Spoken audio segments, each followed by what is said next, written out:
Hello, everyone. We are now live. Welcome to Poly by Nations, hosted by yours truly, Miss Polly and M3. Let's go ahead and play the intro.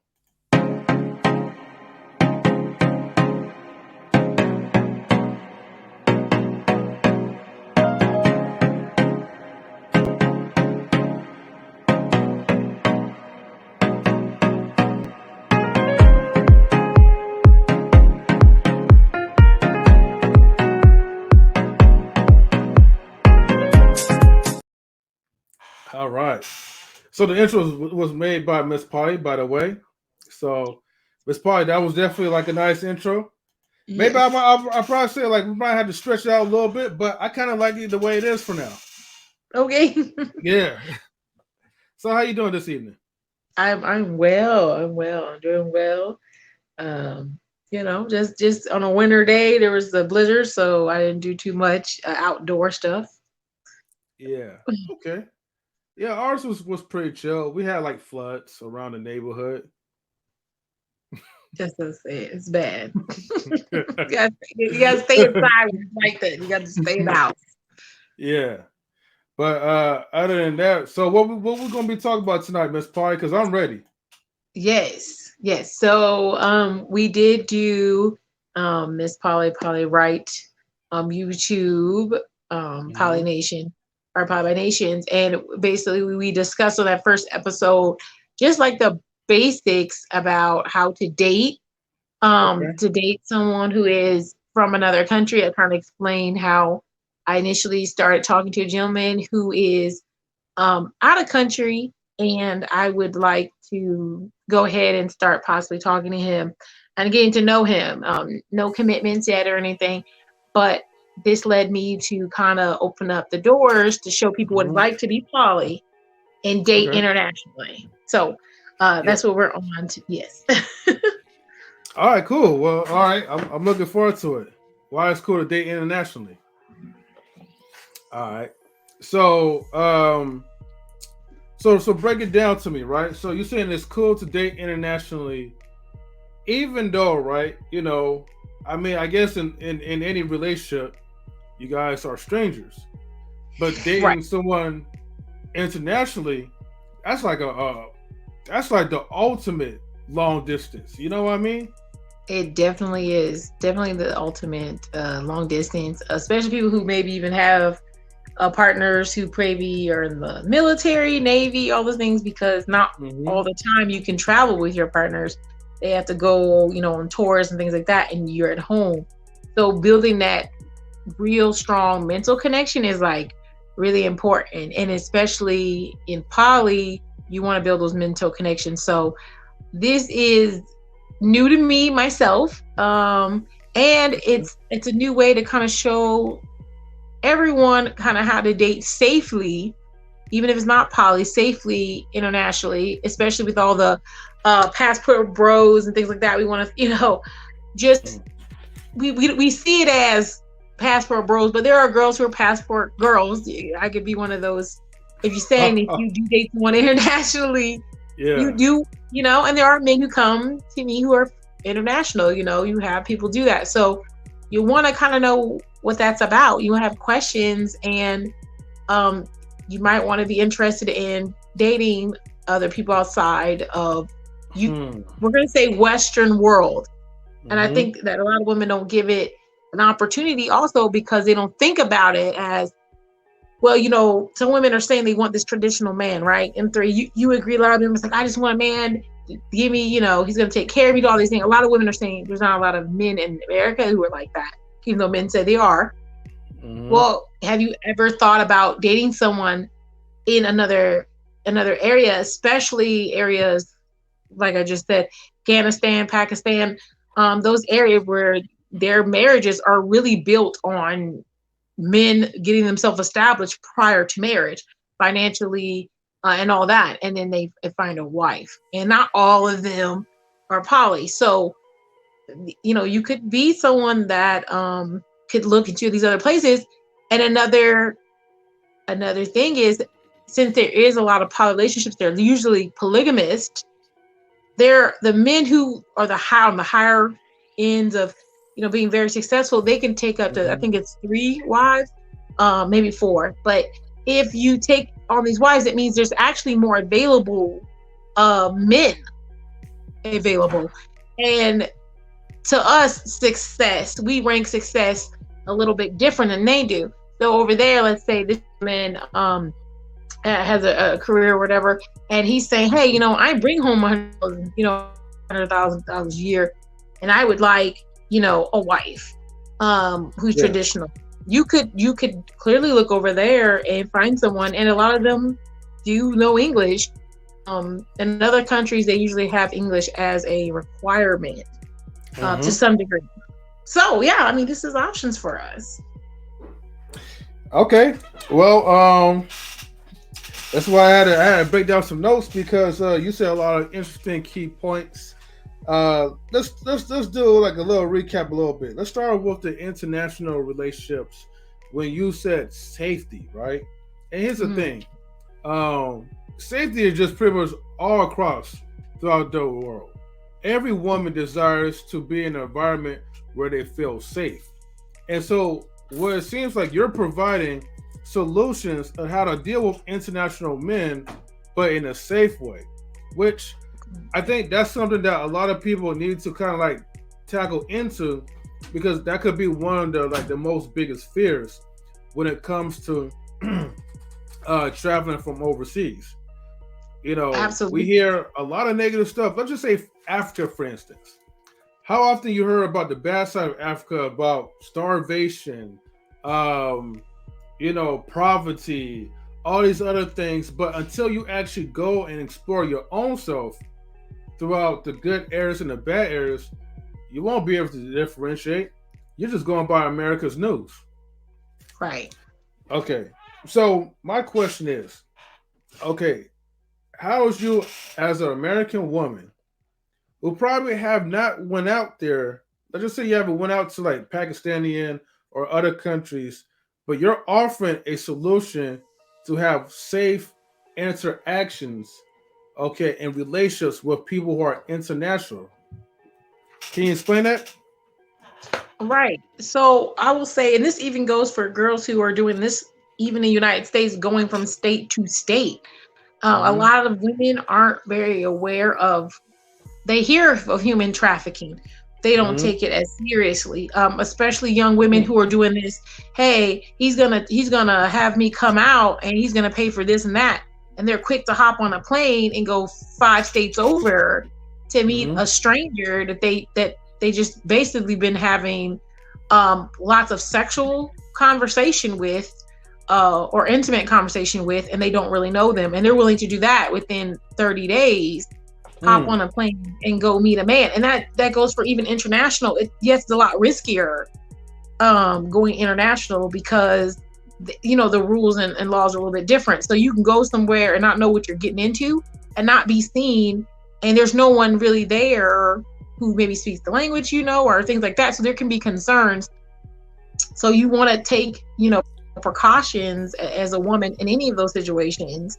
First off, make sure, some women think, oh, we did a webcam conversation. That's not enough, because there could be a person who does the webcam who looks very attractive, that's supposed to catch your eye. And then when you get over there, you're thinking you're going to meet this person, and there's these other guys who are coming to just traffic you. And I know that's scary. Now you don't want to talk to anyone international, but I'm saying there are precautions to take. A lot of these gentlemen, like I said, they are willing to come to you also. When they're more serious traditional gentlemen are willing to come to you. So there are things like that. So that's a safety thing, say, hey, I'm a woman. They're going to treat you like a traditional woman. Would you want your sister to go out to a country to meet a man? And they're probably going to be like, no, but I could come there and then meet, your family or whatever. They could do that. So it's a little bit more of an arrangement where they can come meet you and things like that if they'd like to.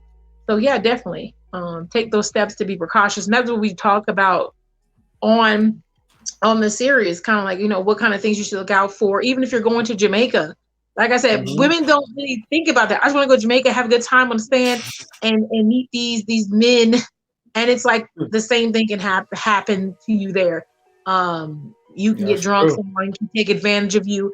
You're not thinking clearly. You're in a place that you don't know the culture. You didn't get any information prior to going there other than you like Jamaican music, and you they're gonna have a good time, and you want to be a dance hall queen. Like, you don't really think about anything else. So we talked about safety, precautions, getting that real connection and what that actually looks like.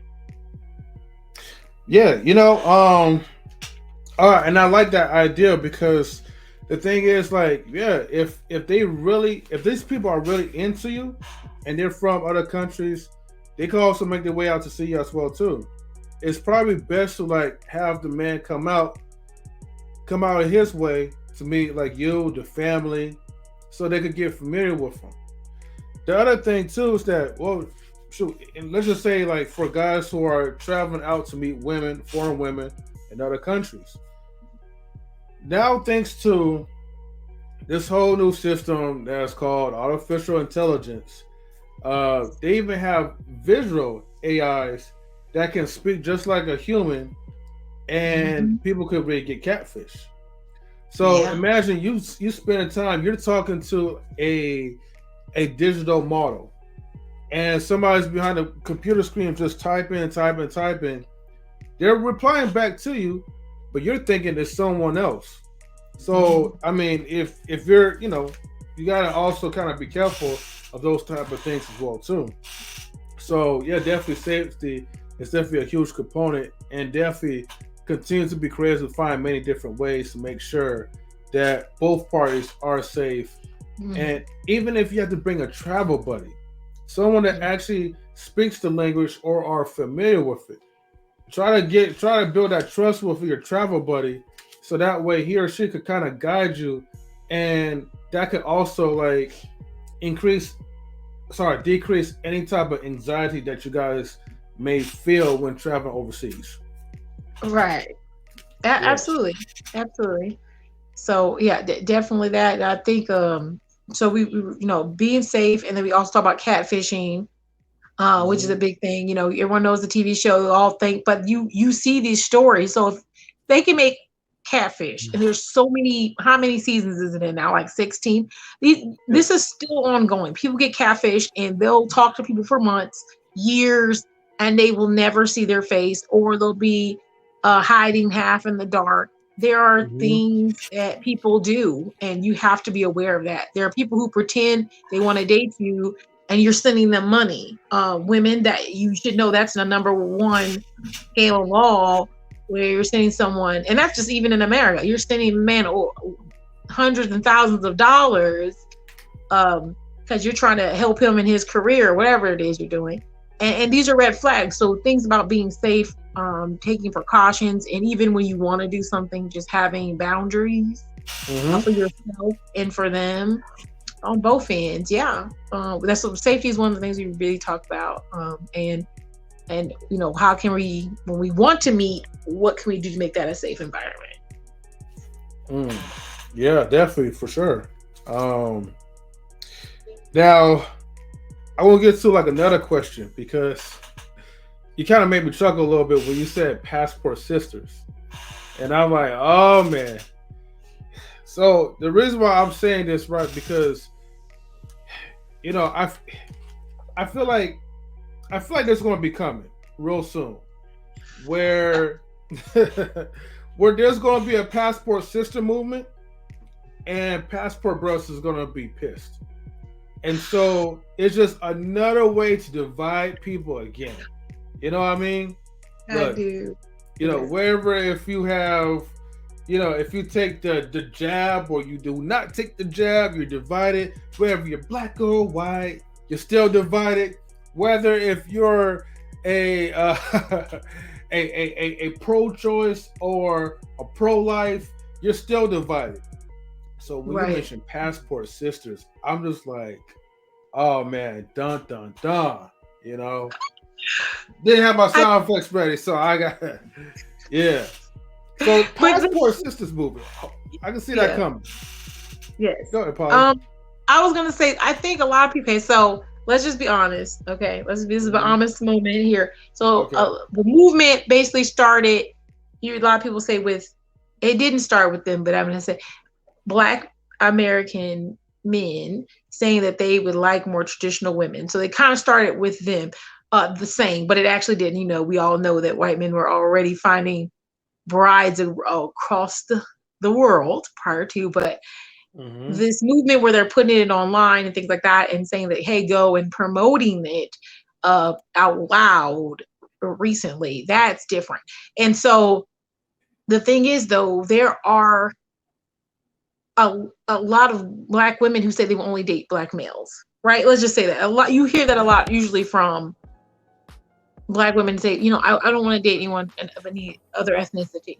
So I Mm-hmm. think and a lot of the reasons are because they think a lot of Spanish guys are short. They think Italians are short. Like they think a lot of who are short, like the requirements that the women have in a physique, are really tailored toward men who are American, tall, things like that. Those aren't things you hear when you hear of a Spanish location, like all the men are tall. Like really, you don't really hear that. You don't Yeah. hear that whole bunch of tall men in Asia. You don't hear that. So they're thinking, oh, I don't want to get with some short Asian man who doesn't have a good package. And this is just some of the things that you hear. Mm. And I'm saying we all know just if you've been out here that there are different kind of men out here, different heights. There are Italian men who are 6 foot. There's lots of men who are going to meet the requirements for you, if Mm-hmm. that's your requirement physique wise. So yes, and especially if you're going to, like we say, ethnic culture. You're going to Jamaica. Okay, yeah, you're gonna find someone of that stature. Now, the real issue is really like they'll say like money. They'll usually say, okay, they're not making as much. Well, we know America grosses a lot more income than other countries, and that's just what it is. So, if you're trying to find a man who meets a requirement financially, then you see they make their pool smaller. So yeah, passport girls could come to light, but I think they'd be restricted to a particular area. I don't know what area, but I feel like they'd be really restricted because the finance would knock them out first, and then and then I think maybe cultural differences, because a lot of different international places are very traditional. The men are very traditional. So if you're a woman who's trying to, and don't get me wrong, I'm saying if you're more a modern woman, you go to a place where they're extremely traditional, and even the men there who are starting to turn a little modern, Yeah. they're modern. Your modern's not the same. So I think it's a possibility if they were to open up the parameters of the criteria that they're putting out there for these men, it definitely could possibly find love outside of the United States if that's what they're looking for. Okay. Let's go back real quick. Yeah. Okay. Now, before I talk about modern women and traditional men, or modern men out in other countries, let's get to the height requirements real quick. Now, most women that usually seek for height requirements are usually, well, mostly black women, but then, however, I'll say mostly like American women. Yes. Okay. Mhm. So, and because like there's a stigma that most men who are not in America are usually going to be typically shorter. You're going to have a shorter side of a pool. But yet, if, you know, passport sisters or women who love foreign men, I think they probably have like a realistic mindset that, hey, the person that I know that I want to be with is not going to be that height, which makes me wonder, like, okay, is the height requirement really for all men, like foreign men, or is it mostly solely exclusively for men in the United States? And that's a good question. That's a good question. I think a lot of women who are in America don't really think about dating international. They don't, and they don't think about it. And so all they see is American people. And I'll be honest with you, even where I live, on dating apps. Most of the men here are not 6 foot. They are not. If you find 6 foot man here, that's tall to them. But if I was in Florida, for example, 6 foot is actually kind of short. It's okay. I see a lot more men who are over 6 foot, a lot more. So it kind of depends on where you are. I don't know what that means. Maybe the water is a little tainted. I'm not sure, but definitely you'll see a height difference. Here in America, I think we're just so used to seeing everyone a particular height that these women aren't thinking, okay, my question is, does the height matter to that extent? You know what I'm saying? Like, does that matter? And then people say yes. I'm not saying it, don't get a man who's underneath your nose. I'm not saying you have to do that, but I'm saying compromise to some degree. Most men are going to be taller than you if you're 5'4", and you're asking for a man to be 6'3". You know, come on, can you bring it down? If the man can be face to face with you, I think that's decent. Be honest, you can hug him and kiss him, and you don't have to do too much. You ask for a man that's, you know, you're 5'5", and you're saying my shortest man I can date is 6 foot, and I'm like, oh, okay, that doesn't even make sense to me. It's usually worse when it's like the 4'11" girls. That baffles me. And most women who are actually that small, especially in Asian countries, they don't really like to date men who are over 6 foot. They don't like it. It's like it's a lot. And then a lot of people say, oh, well, height is associated with security. I've seen a lot of tall men get their butt smashed. Okay, say butt because YouTube's cutting down on cuss words. But I've seen a lot of tall men, big men, get busted down. It ain't nothing. So, you know, I see a small man do some damage. Little Asian man can know martial arts and beat you, and he can be exactly 5 foot. It's not about that. And you can see that in the ring if you're watching wrestling, if you're watching UFC fights. That's just true. You have technique, really. But if that's what you're looking for, and my question is, like, for a woman nowadays who's modern, and a lot of things are very equal, let's just be honest, a lot of things are either equal or very close to being equal when it comes to those things. I mean, women can, you know, bear arms. Women, you know, they always talk about they can do this and that. I'm not saying they're strong physically, but if you have a man who's about the same height as you, that I don't get, you know, why you would tell him that he's disqualified as a partner. So yeah, in other countries, the women, they're not saying, oh, everyone has to be tall, way taller than me. I think they say they like a tall man, but a tall man to them is probably like 5'10", 5'11". That's decent. So I will give passport bros this, some of them, not everyone, when they say that you feel like you're not hitting height requirements and you're not going to go get surgery for your knees to be taller, which some men are doing now, and they say F it, they go and find themselves a woman who's 5'2" and is just fine with them being 5'7". Yeah. BLL, man. Hey, just saying. Yeah, bros out here getting that BLL, that Brazilian leg lift, you know? My God. They are. It's I'm gonna tell you this, and especially women who alter their bodies too, and this could be a whole nother subject. Women and men who alter their bodies. When you procreate, you know that those genes are gonna come out, and you're gonna see that wasn't what it was supposed to be. And so if you got your legs lengthened and you 6'1", you know what I'm saying, and your wife is 5'2", but your children keep being 5'3", it's because you wasn't that tall to begin with.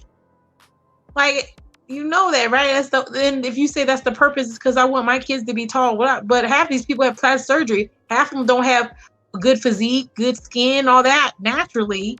So when you have children, your children aren't going to inherit the physique that you thought you were looking at. Does that make sense to you? Yeah, they're going to be born buttless, you know? They're going to be born buttless, topless, and probably no hair unless you're doing something too, no lashes, no big lips, all that stuff that you were looking at, they're not going to have those things.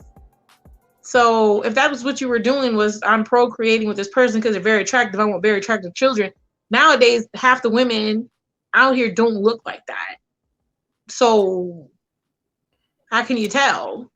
Yeah, there was actually a story of a man in Asia who had to. Well, he divorced his wife. Um, is catfish because that he did not know that all this time she looked beautiful, but she had cosmetic surgery, all done to her face and her body, and so wait, hold on for a second. It seemed like the connection on the internet's not stable, so give me about a second. Okay. Okay, it's getting good. Just want to make sure. Okay, there we go. I'm back in. Basically, what I was saying that a man like from Asia divorced his wife because his children had catfished him, and when I mean his children catfish, it was because the woman had cosmetic surgery, plastic from head to toe. So he think he got himself like a Instagram baddie, but when the kids came out, they looking it was looking like gremlins. Okay, so and that Oh, guy was not happy about that at all. So the thing is, point of this conversation, why go through all that and you want to have kids? You have kids, your kids is not going to have those cosmetic features that you already reconstructed on your body. So to me, it's pointless. If you're an ugly person, look, just settle for someone who's going to suffer your ugliness, your ugly features, and be okay looking like Shrek. it is what But it is. yeah, and for the man, like, look, I know stills is probably like the easiest solution, but like we said before, like when those kids start coming out, now here's the thing: you could blame the mama, but your mom 4 for 11, so all y'all going to be short for life. But at the same time, like someone got to at least like come out looking tall. Now, I'm just saying. Then you think about paternity issues. They think, oh, is this really my kid? Like, you know how Mhm. much drama can come from. I don't think we've even seen it. I don't. It's not even the. It's just that I know that a lot of people, when they date someone or they want someone they like, a lot of people say, oh, I want to have children with them. I want my kids to have that kind of hair. I want my. There are a lot of people do that. So if you are all not that person that you came into a relationship as, then you are basically procreating with people. And then at one point, is it going to be, are we going to get to the place where our kids don't even look like any of their parents at all? Man, that would be a cold world. You know what I Right? mean?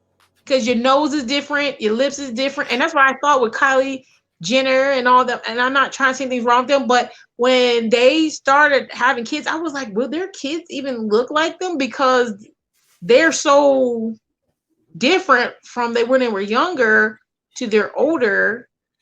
It's like such a big difference. Kylie Jenner looks like a whole different person. She had no lips. I mean, even though she said her lips were big, but they weren't really that big. And Hmm.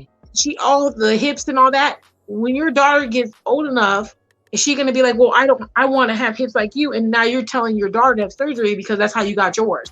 Instead of just being like, be happy with who you are, Hmm. you're telling her to. And I think her mother did that to her, so I can see that being passed down as, oh, if you don't like your nose, just fix it. Just do it Yeah, gradually so no one notices it. yeah. I think I wouldn't be surprised if they genetically modify their seed because there are like some institutions where like you could kind of say, hey, I want the eye color to look a certain way. I want yeah. There's laboratories where Making people. you're yeah. So it's like you have the opportunity to play God, the creator, unfortunately. I mean, But you do that to me is that's a little much, but we're not here to talk about that. But I just yeah, but these are I'm saying these are the concerns where you're saying you're dating internationally. So I think a Mhm. lot of women who are here who are expecting everyone to be 6 foot or higher, I think that they kind of shy away from dating internationally sometimes because they're like, oh well, if there's not a lot of men who are really that tall over there, I can find tall people here. And I'm saying there Mhm. are tall men in Italy, France. They have tall men. They have tall men and places you don't even think about, like Scotland. Mhm. Those men are big. They're big men. Some of those men are humongous. Not just tall. They're big. So um, you can go. Africa obviously has larger men. If you're looking for someone tall, I mean these are things that you can investigate out there. and see. And if you can get past the height, a lot of them have the things that the women are talking about. You talking about you want someone who have a job, doing this or that. There's a lot of I'm not gonna say third world countries, but they're up and coming countries, where there's a lot more opportunity for money, businesses to be grown and things like that. You can go to Africa, which is one of the up and coming countries, India, things like that. And there are men who are quite tall there, and and they're good looking men there, and they have culture, a little spicy. I think everybody's bland who's not from America. And I'm just saying, you have to investigate and see what's out there, and you could find your partner possibly somewhere else too. So just kind of get past that part, I think, for Black women in America. Now, white women in America, listen, they're dating Black males, they're dating Spanish guys. I think they're a lot more open to the opportunity if they're in the right position, possibly. Just saying. They're more open to mixing races. Yeah, see, and that's a key point. Like, if you look, I believe for any woman, as long as you have an open mind, you're open to try new things out, your dating pool is gonna be great. But like you said, like from the previous conversation, when we start kind of like having a checklist, oh, he has to be tall, he has to be strong, he has to be smart, intelligent, he has to have these finances already like a well-established man. Sometimes you pass up a lot of opportunities of potential candidates that can be a lot more successful than what you're looking for. So basically, while you're looking for these type of men, you're failing to look for your husband. So your husband's right there, but you're not looking for him. You're looking for a husband, but you're not looking for your husband. Right. So that's the issue. Now, I want to kind of add on something to this, right? Hopefully, this not going too off the topic, but I know now these days, like I'll just say like for most of them, I'm not gonna say all, but okay. Now I don't know, like as far as now the protection. Now, a foreign guy could protect you just like an American could protect you in many different ways. Okay. But there's always been like a stigma too where, you have proud, strong American men. And if you was to try to date someone, let's say in Taiwan or Thailand or India or whatever, or Asia, one of those places. And the man is most men are very little because some of them have a weight requirement. They don't want people to be, Yes. obese or large or whatever. But not to like disrespect any women here, but we got some beautiful, but then we have some yet strong women, whether it be physically, mentally, or whatever. So if you have a more stronger physical type of woman or women in America, and you're trying to date someone that is like that, most likely that's going to be very lean, would that be an issue? What do you think? Yeah, so I am plus size. I'm plus size. So I mean, I'm not double plus size or whatnot, but I am plus size in the plus size world. And so for the gentleman who I've been speaking with, he's seen pictures of me, and he said, you're not small, and don't take offense because you gotta remember they're not from here, but they're very blunt. Just Jamaicans, you would understand. They're just blunt. They're not being rude about it. They're just blunt. He's like, yeah, you're not small. He's like, but I like it. And he's like, but like for your health, make sure you're being healthy and working out. So he was just implying that, which is true. Someone who's a bigger body, I know people say, oh, I'm healthy, but at the end of the day, having that much weight on your body and just a medical thing is not good for your knees over time. Even if you're healthy over time, it's not good for you. And that's including myself. Over time, your body is not going to be able to hold that properly. You're not going to be able to move as much. You're not at your full capacity. And if a doctor tells you any different than that, I'm sure they won't. That doesn't sound right.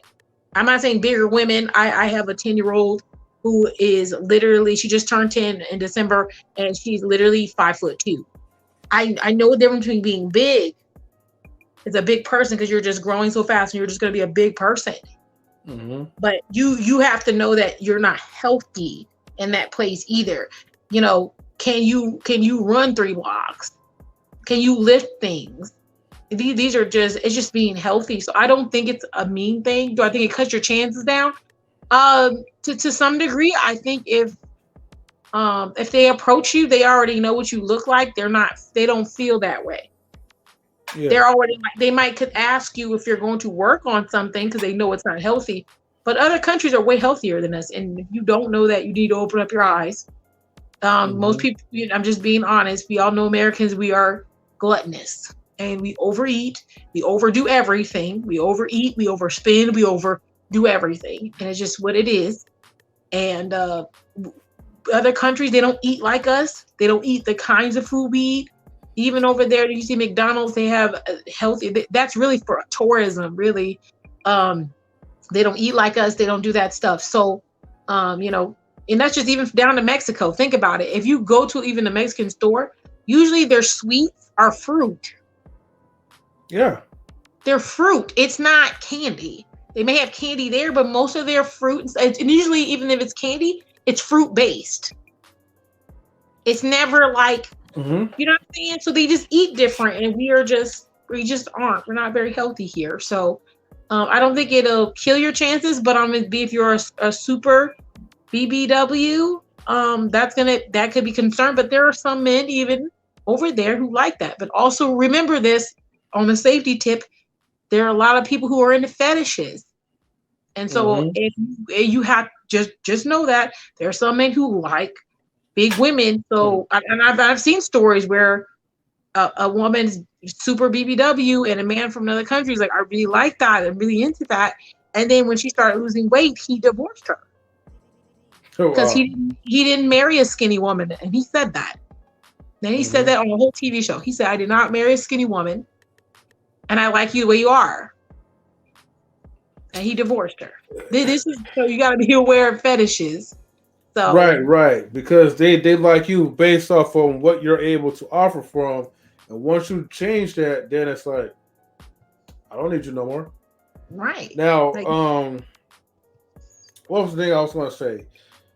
So when it comes to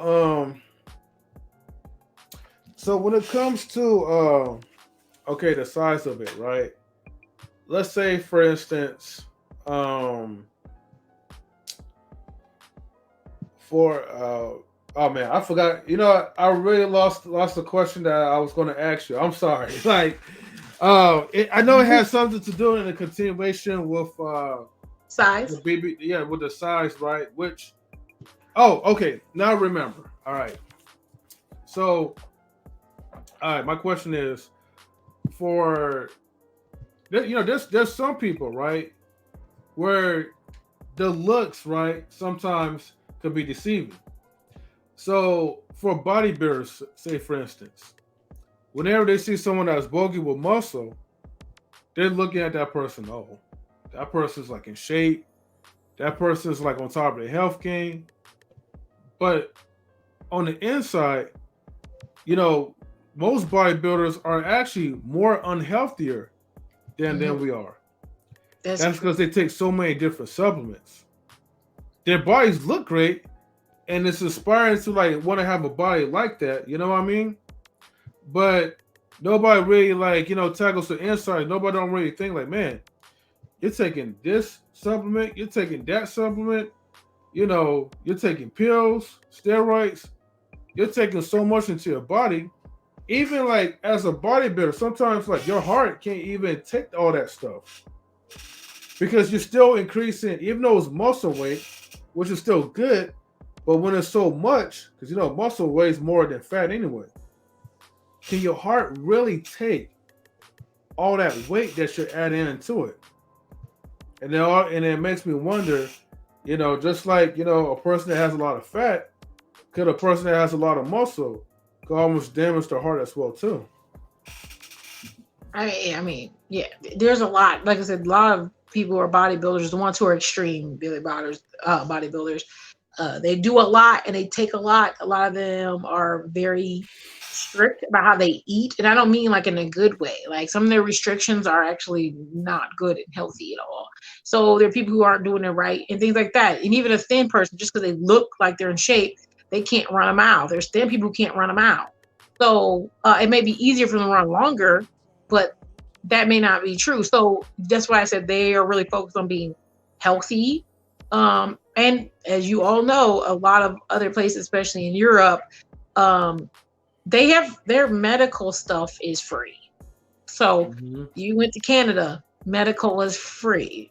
So their taxes are higher, but their medical is free. So things like that, they can just go to the doctor when something hurts. They have that ability to do such and they have to pay for it. So we can't do that here. So obviously, we look different. We don't really take care of ourselves long term. And other places, they really think about their health long term.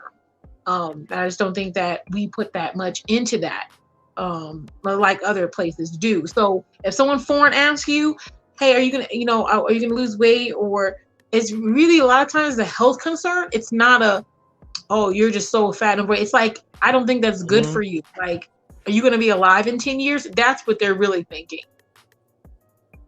Yeah, no, and that's a good statement to say because, like I said, it's really what you're doing on your inside more than what you're doing on the outside. Now, on the contrary, there's like a bodybuilder. Yes, she's like a plus size woman. You don't think like she's just a regular fat woman, whatever. But like, man, her muscles is like 3 times as big as mine, and it's solid. So it's like a give and take as well.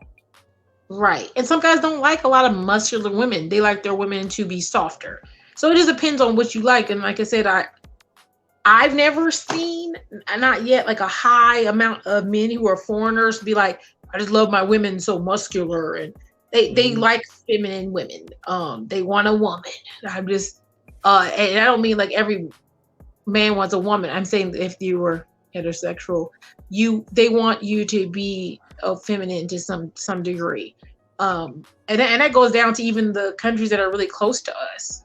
I'll say even like Jamaica, because I heard a lot of women say, well, Spanish women, they can get really aggressive in height. Yes, they can, but they can be very feminine also. Even if they get heightened state and they get upset, they get that la la la too. But when it comes to, like there's different cultures. Like somebody said, like if I'm in Florida, I got to interact with a lot of people from different places. So like I feel a little bit nervous if a Spanish gentleman would talk to me because they're very high maintenance.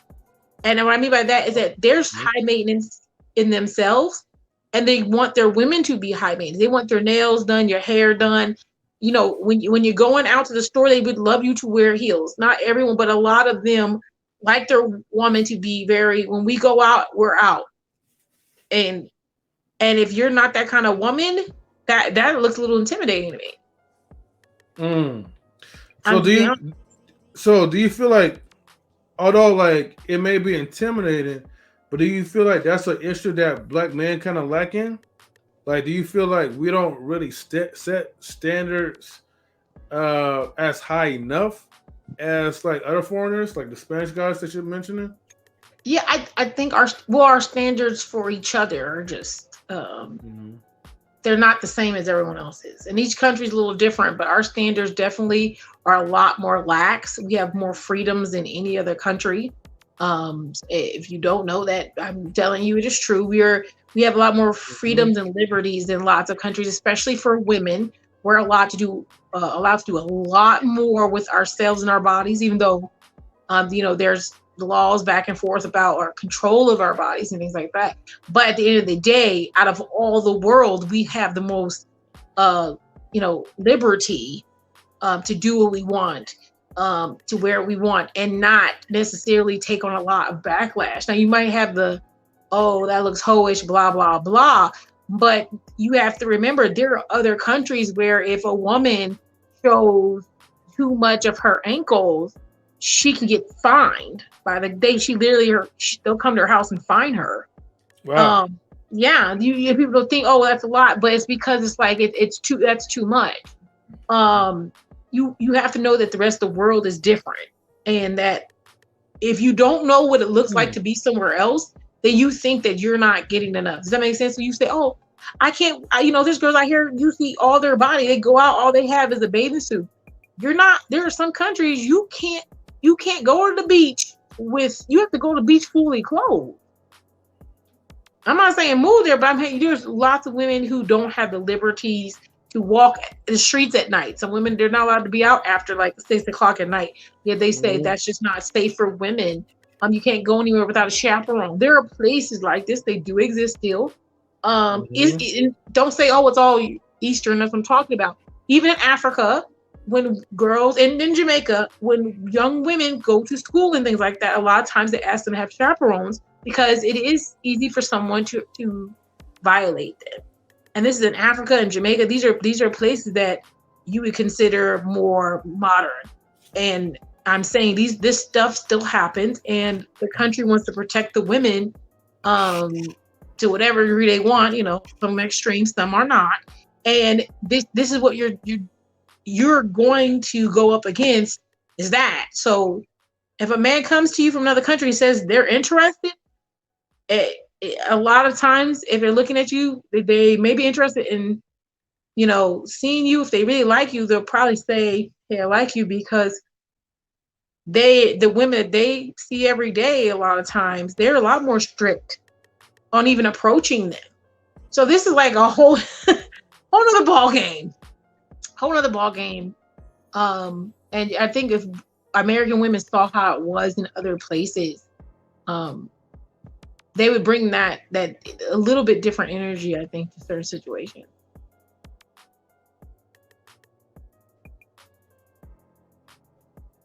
You hear me, M3? I'm sorry. Can you hear me now?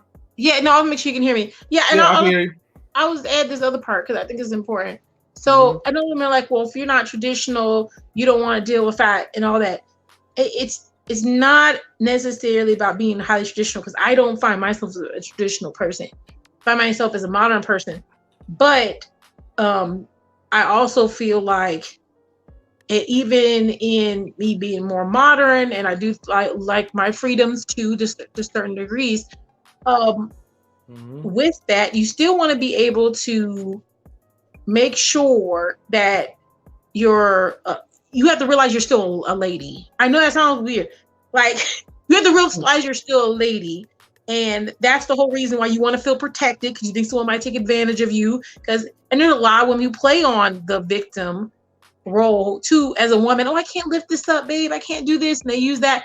If you ever had your man take your groceries in for you, you were playing the victim, because you could do it by yourself, right? Just even if it's lightly. Right. So just remember you're a woman too, and that in these roles, I guess gender roles, if you want to go with them, that a lot of men who were shown traditionally how to love women was to show that they were going to do all these things for them, protect them and take care of them. So that's what they're doing to show their love. So it just translates different. So if you see a man trying to, have you be more feminine because he's more traditional, it's because that's how he shows his love to you, and you're taking it from him. Does that make sense? Yeah. No, I hear you. Now, one question right there I'm going to ask, and just from hearing everything, like as far as international relationships, passport sisters, actually, I haven't really touched on passport sisters, but I'll go back to it in a minute, right? Men,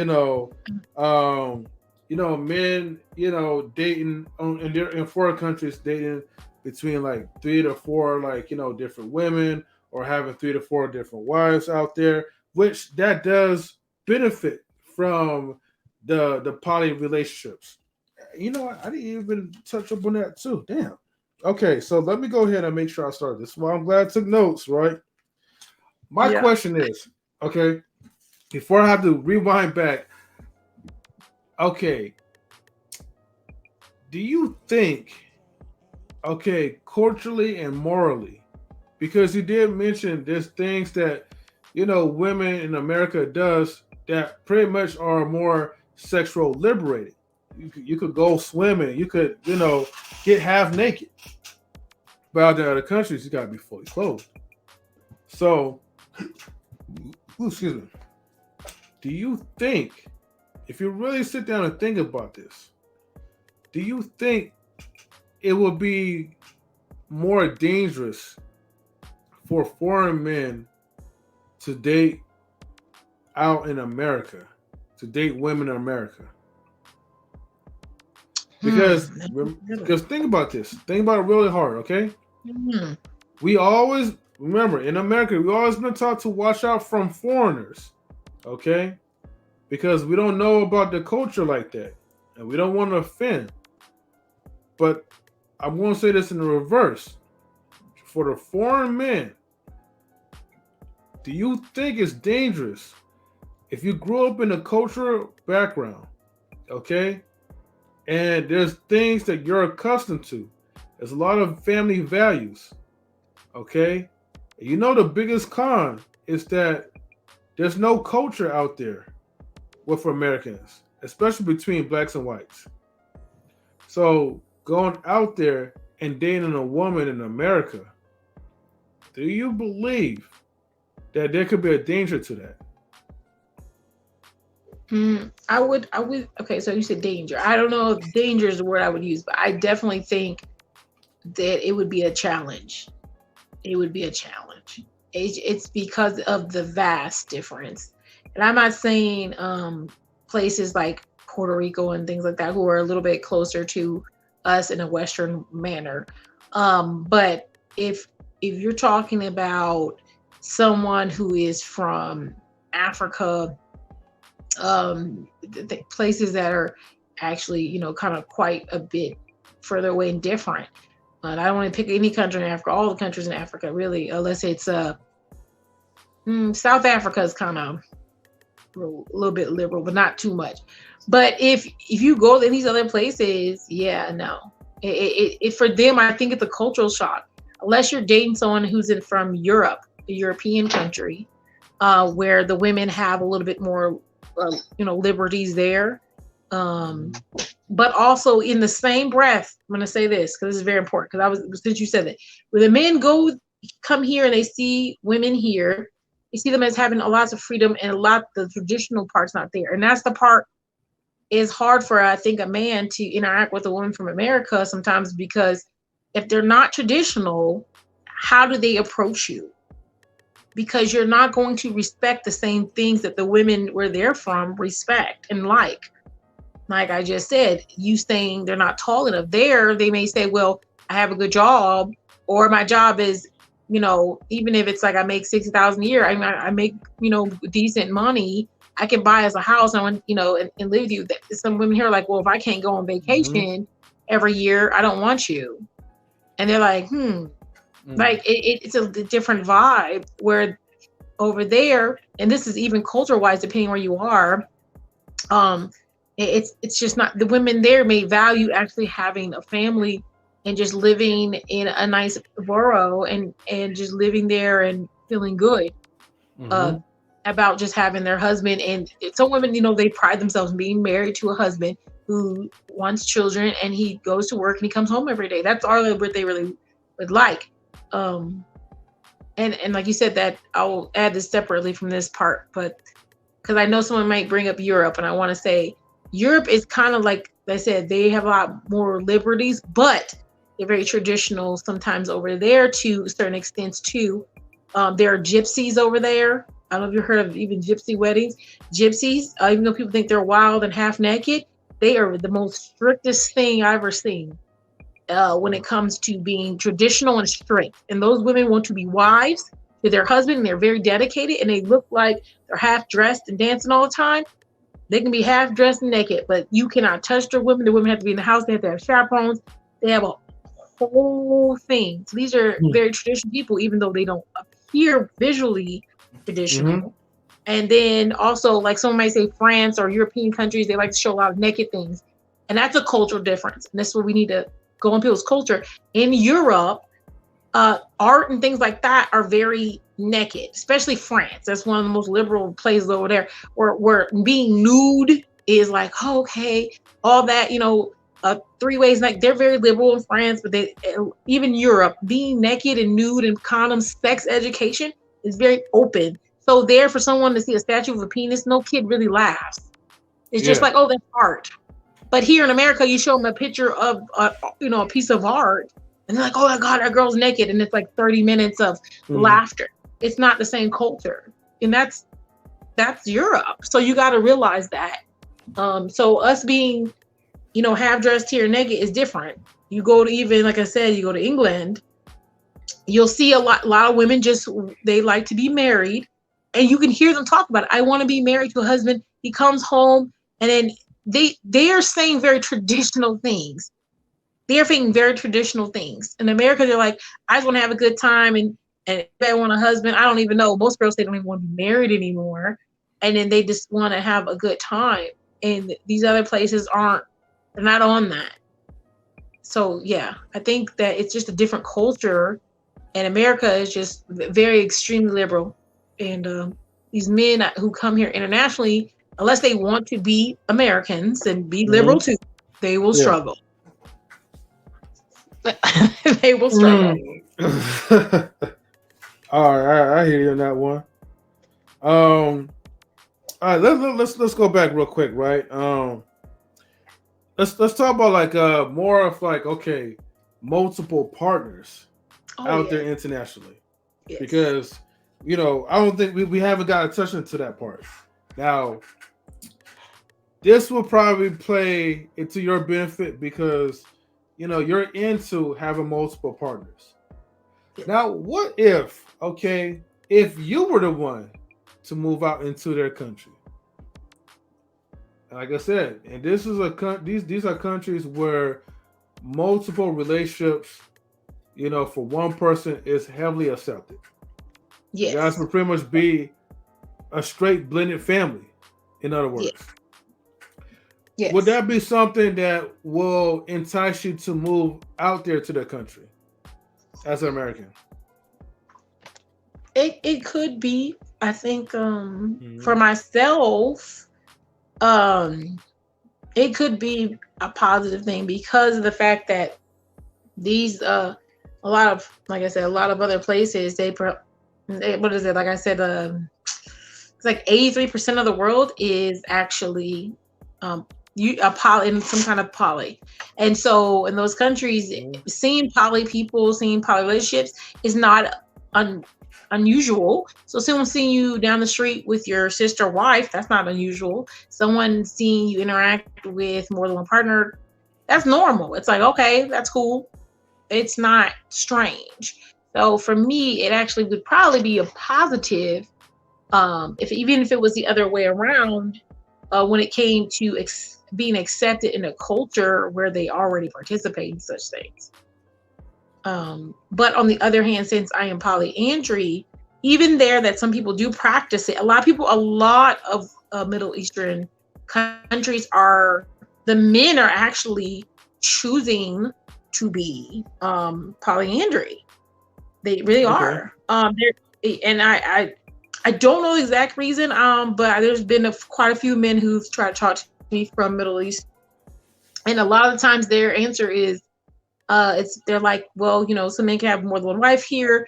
There's not a lot of women here that are available date. Now I don't know if this is whatnot, but the men that who are coming to talk to me or talk to other people that I know of, these men are, I don't know. So I have to know a little bit more. That's why I do my own research, as we're gonna do. But they're young, they're attractive, they're not unattractive gentlemen. They usually don't have any children.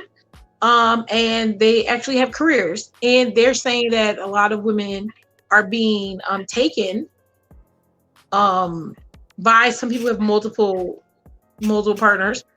There are, there's some people who have lots of money there, and the families are really big there. But I think it's a ratio issue where there's not as many women to men. I think it's a ratio issue. So when I say there's not a lot of any women, like there literally isn't really a lot of women. So since the ratio is different, they're saying, well, I don't mind. And even some will say, like, I think women need a lot more emotional care. And since a lot of these men work a lot of hours and things like that, they're like, well, I'm not home and I'm not available to give as much care as I would like to. If there was another partner that they could do that with me, and then with more than one of us, we can fulfill that emotional need for my female partner. And I'm like, oh, I've heard that many times. So it seems like it's a very interesting trend. South Africa also. Now it's legal there to get married to two men. A woman can propose and be married to two men. So that is law. So this is something that's transitioning for polyandry women, but also it's, a little bit transition where you're seeing women, and this might be also that feminist that's rolling over. We know that America sets the trends for a lot of things, and we also know that there's a lot more women being educated in these countries. So a lot of women, the women who maybe are available, they're getting their education. They weren't doing that before. They weren't going to school and universities. They're doing that now. So the women who would be more available at certain ages, they're all in school. A lot of them are leaving their country to go to school or going to pursue other places to go work and things like that. So the women aren't there. So it's not the same environment. So maybe this is a response to that globalization, especially where Western customs have been spread kind of all over the place, where and you see this. I'm sorry, I'm kind of went high going on, but there's other countries. I'm just remembering all of them. Even in Japan, they think they're going to get breeded out. Maybe that's not the right word for it, but that is actually a concern, that they are actually paying women and men to get married and have children. Like I think it's like $5,000 to have children, because they're literally saying for the children, because they're saying, but they have to be both. You're not allowed to adopt anyone from Japan, and then when you turn 21, I don't know if you knew this, but you have to choose your nationality. You can't hold dual what is it called? You can't be Japanese and American. You're not allowed to. You have to pick one. Okay, pick a side then. You have to pick one. So when you're 21, it's a coming of age thing. You have to choose, and then you can pick if you're going to be Japanese or you're not. And so these are things that happen. And these women who were in Japan, a big thing is that everyone's in Tokyo. All the women went to Tokyo because they wanted to meet Americans who go to Tokyo, and they wanted to go to school and go to work, and women weren't doing that. So now all the women who were marrying and living in the countries, like little country areas, and then the men would travel to the city to work. Well, the women aren't staying home, so they're having less marriages, and then women also are leaving. And so we love education, we want women to be educated, but this is things that come with it. So I think the world's changing in dating on a larger scale, where people are uprooting and women are leaving the location, and men don't really know what to do when their ladies are gone. The ladies are gone. Where'd they go? Yeah, it's happening everywhere. It's interesting to see. Other than Russia, which we know Russia don't care about you. Yeah. Well, I guess then the ladies themselves, the foreigners, are becoming, the true passport sisters. They are. I mean, America. Wait, M3, think about what you just said. How many, and this is America, how many times do you see women here for school? How many international students are women? I bet you it's higher in women than men. You can look that up if you want to. I bet it is without even looking. Because they come here to get educated and because of the liberties. And they're marrying men here. And they become westernized and they marry the men here. You know what? Let me see. I want to do some research real quick, and hopefully I can get the right answer to this. So, I mean, yeah, they're not American. American women aren't running from liberties. We have the most liberties in all the world out of countries. The other women for other countries are coming here and joining us in the liberties we have. So those women who choose or who can afford to come here, and now they're marrying men outside their country, which would make them passport sisters because they're marrying Americans and they are literally breeding out other countries. And I am telling you this, they'll go to Sweden, they'll go all over the world, and they have been, especially big Asian populations, this is what they're doing. okay. So, according to statistics based off of 2019, okay, they said like it's difficult to provide an exact number of women who leave the country to come to America as data is consistently changing and can vary depending on factors such as immigration policies and economic conditions. Additionally, information about the number of women specifically is not always recorded separately from overall immigration statistics. But however, again, according to the Immigration Policy Institute in 2019, approximately 44% of almost 44 immigrants living in the United States, ready, were women. They're women, not children. You got to count the children. So they don't count the children. I mean, they're women. They're women. Yeah. Children, other men, like I said, we're just talking about women. So they don't even count. They're just counting like the women, like, you know, and that's actually like a large pool when you're talking about 44% of it. That's almost half the entire population, you know, migrating from here from their countries going to the United States for school or for businesses, small businesses, whatever that you could name. But 44% that comes out here are women. Right. Passport women. They're passport women. And a lot of them don't leave because all you have to do is get married. And as we all know, women can get easily married to a man. I'm not trying to say everyone, but foreign women can come here with the traditional woman things that they do because they were shown how to do that. A lot of American women were not shown to do that, and that's just being honest. So it wasn't a tradition passed down, but people from other cultures and things like that, they were shown to be a wife in a lot of times. And so if you come here and you throw that on a man, oh yeah, he's down. Why not? Mm-hmm. And now just saying. Here's something that I also digged up as well too. If I could show this, let me make sure this is the right source. Okay, let me do a screen share.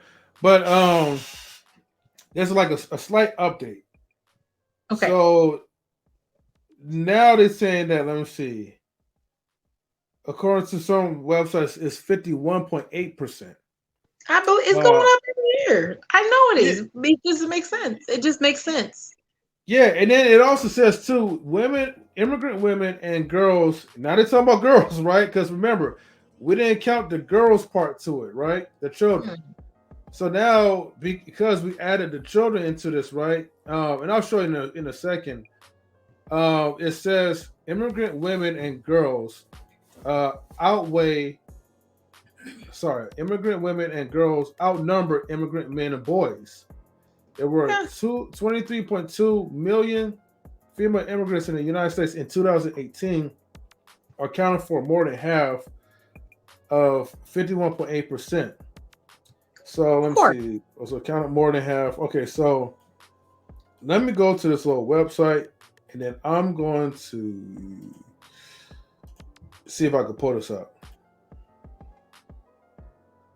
Okay, so this is the same. This is the same site. Okay, I'll do a screen share real quick. All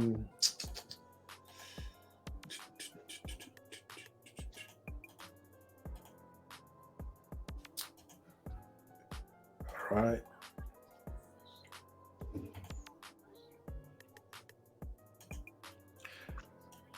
So this is the information so far. Oh, as of September 24th, 2020. So yeah, so okay, so that makes sense. Like you Yeah. could, like, I'm not going to read this whole entire article, but as you can see, here's like the statistics that they show so far. Statistics of 2018. Let me see. Female foreign-born population by country. Okay. El Salvador. Okay. And then immigrant women and girls outnumber. Hold on for the country of citizenship. Oh wow. Okay, so can you see this right here, Miss Polly? Okay. So okay, think about this part, right? So the country of citizenship. So people from Mexico, more men got the Yeah. citizenship than the women out here. Right. In India, it's still a little less, but when you go down to China, okay, you have 990,000.8, and then you have 1.2 million. And let's remember that China has their population is more men than women. Yes, exactly, right? By far. Yes.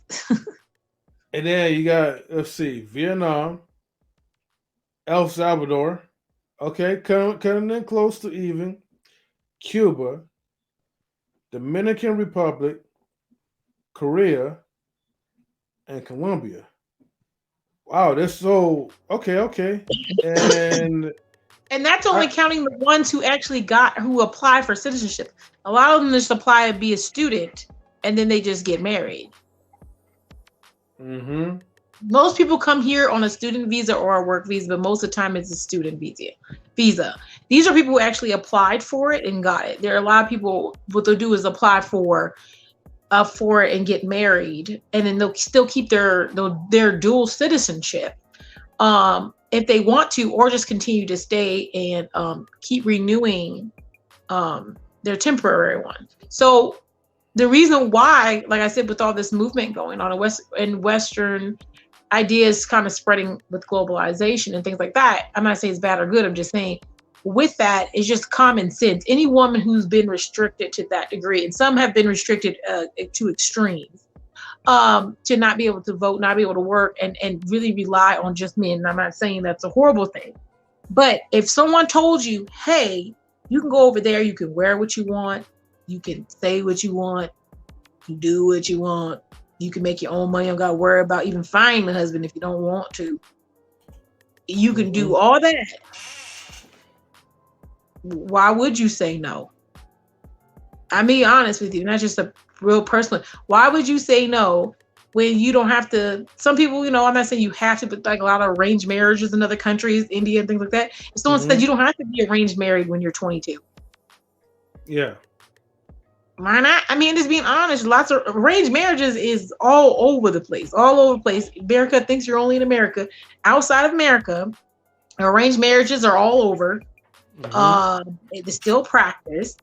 A lot of people get married within 6-7 months of meeting each other because all they really, really want to know is the basics. If you can give them what they need in a long-term relationship, that's all they really need. They just get married.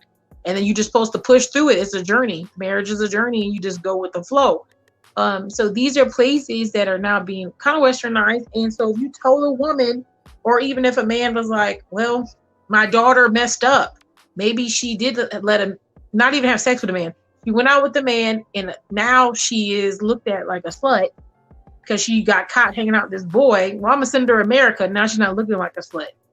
Send her there. I'm just saying these are things that happen. So in school and all that, with school and education changing everything, you definitely will see influx with women coming to the most most liberal place for women. That just makes sense. Yeah, because I mean, I don't care what people say. I know people say women out there are submissive and feminine and all this other good stuff, but here's the thing: are you really naturally feminine by choice because something that you love to do, or are you feminine because your society and your country is going to put the hammer on you? Right.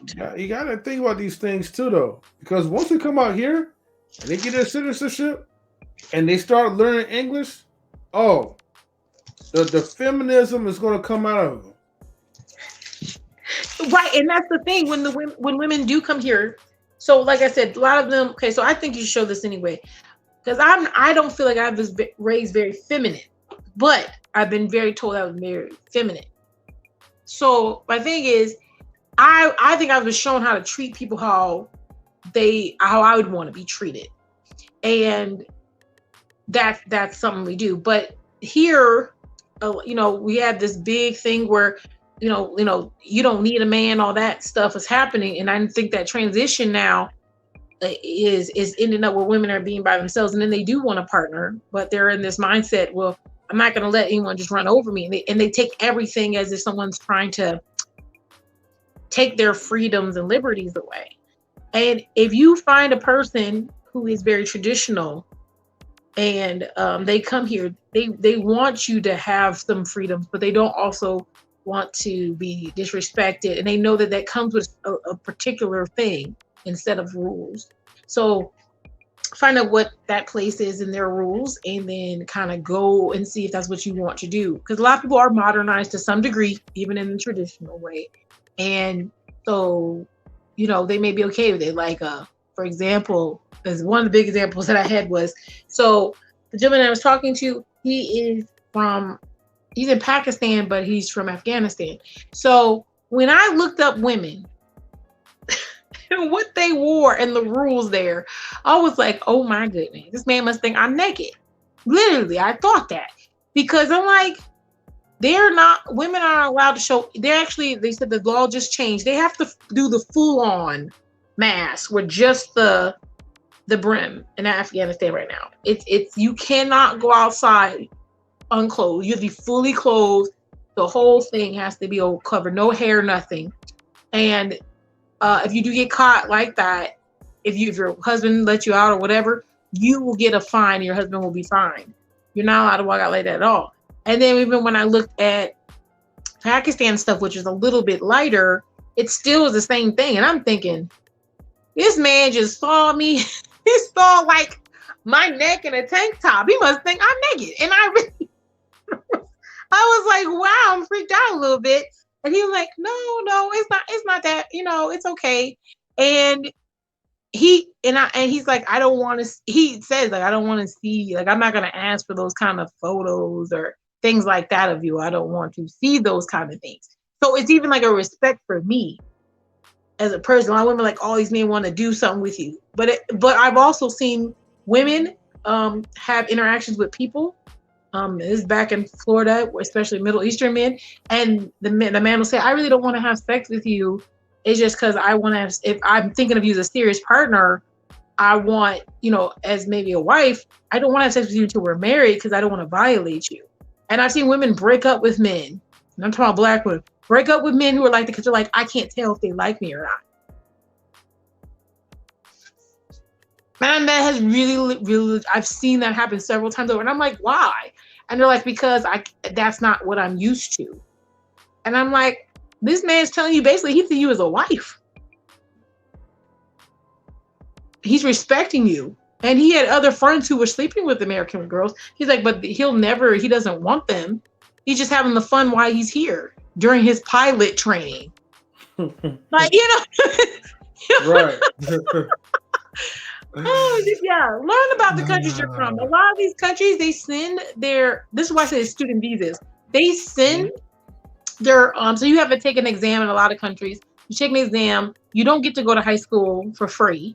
You have to take an exam. If you score high enough, you are allowed to pick a school to go to. They usually send you to America, and then they you get to go and they pay for your schooling and everything for it. And that even includes, let's say, for example, so let's say your score, I think the score is like, let's say there's 10,000 people who are taking this test at the same time. You have to rank. And I met a gentleman in one of the flight schools in Florida, and he was like, oh, I'm number 68. And I kept saying, why y'all keep calling him 68? It's because he was number 68 out of 10,000 people who took a test. That's where he ranked. Mm-hmm. And I was like, oh my God. Like, these people get sent to America to go to school, and they can act them up as long as they get the good grades. No one cares. And then they go back home and they actually get married like right after that. And that incident I'm talking about, a friend of mine, she didn't understand this when he was being sexual with her. He explained it, but she really didn't take it to heart. And he literally went back home like a year later after school was over. He got married like literally like 9 months later. He was married. They're serious. They're not playing. Yeah. So if you're looking for a husband, you want to be serious, these men are serious. And they're very clear if they're serious or not. Well, and that's good because like you're finding men that know what they want, they're getting to the point. And here's the thing, it reminds me of a book that talks about when people they have sex before marriage, usually it kind of ruins the purity of the relationship.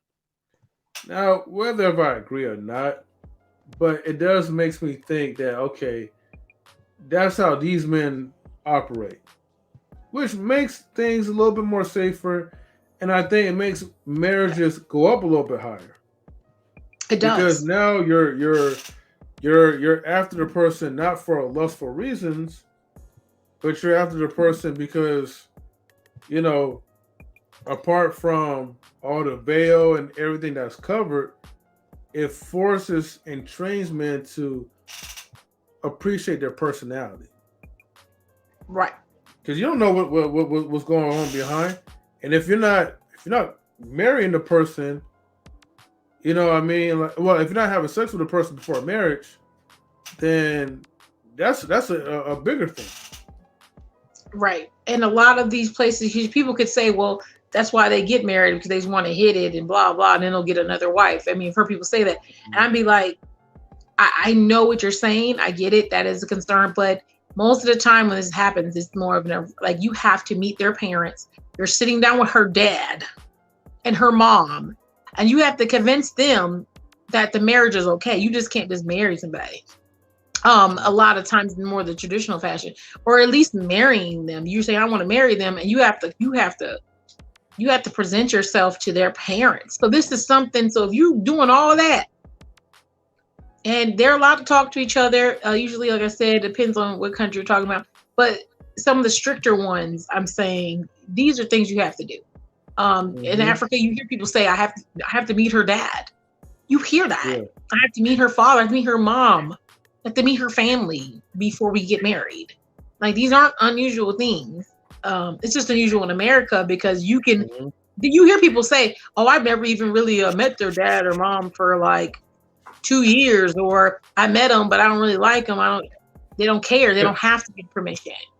But that's not the case in these other places. Oh. Well, MzPoly, like, yeah, you drop a lot of goddamn gems tonight. Okay. Especially it's international poly relationships. So, Lola, check this out, right? So, I'm looking forward to the next conversation that we're gonna have. So yes. Yeah.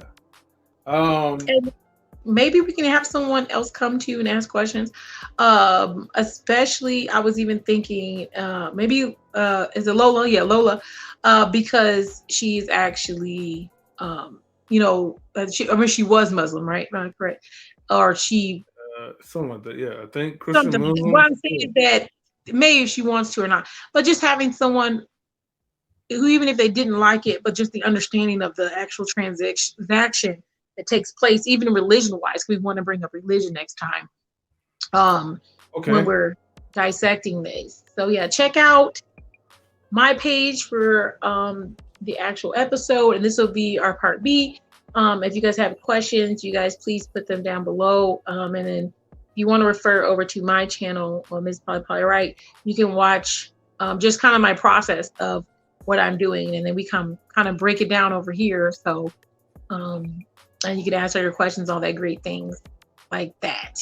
So, next time we'll see what's up. Yeah. All right. I'm looking forward to that. And yeah, definitely reach out to Lola privately and see if she's down to do it. And I'm for sure she will. Be open to having a topic like this. And yeah, we'll see. So look, everybody, thank you for tuning in to Poly by Nations. Okay, hosted again by Miss Polly and me, M3 of Knowledge and Relationships. So stay tuned for episode 2A on her side. So you got to make sure you follow Miss Polly. So it's called Miss Polly Potty Right on YouTube. So make sure you subscribe to her channel so that way you can keep up with all the episodes that's coming in. Okay, so she already have episode 1A already that's set, and this is episode 1B. So check out episode 2A coming out soon by yours truly, Miss Polly. And what else?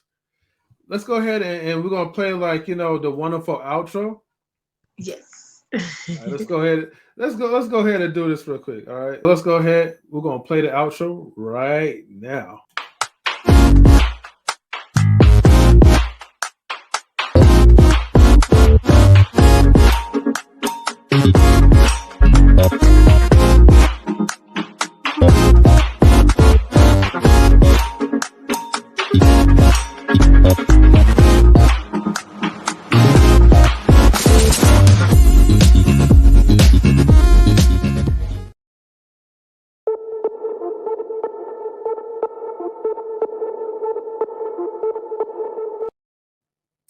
Good night, everyone.